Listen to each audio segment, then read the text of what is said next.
7 players who are underrated by opponents. Number 7. Frank Lampard. Frank Lampard didn't go in 100 miles per hour into everything like Steven Gerrard. He didn't jump into crazy tackles like Paul Scholes. But is it really accurate to imply he wasn't hard? His job was to make that late run into the box to finish off attacks. And as an opposing midfielder, surely it was your job to make sure he doesn't find the space. And if you fail to do that, I'm sure that's more than enough evidence that Lamps wasn't exactly easy to handle. Number 6. Marcelo. When it comes to being a pure defender, Marcelo is undoubtedly amongst the most underrated of his generation. Once he matured around 2014 post that 7-1 humiliation, he had many of Europe's best wingers on lock. Crazy how the opposing wingers seem to forget this. Maybe they just weren't paying attention, and maybe that's why they kept losing. Number 5.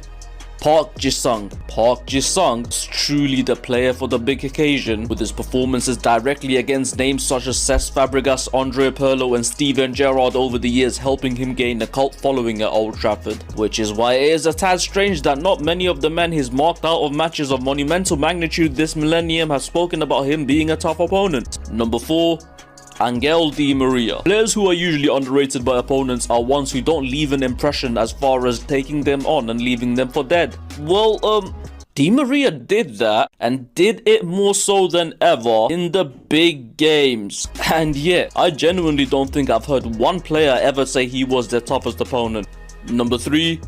David Beckham. 846 games, 146 goals, has almost as many assists for England as Gerrard, Lampard and Scholes combined. Out of the 32 goals England scored in major tournaments while he was on the pitch, Becks was involved in 20 of them. That's over 60% of a nation's goals in major tournaments going through one man. And yet not one man has ever said he was the toughest opponent they've faced. Number 2. Nemanja Vidic. So what's going on? Because my friends, this isn't the same as Wayne Rooney saying Thiago Silva was pretty comfortable to play against, or even Rio Ferdinand saying Torres didn't give him many problems.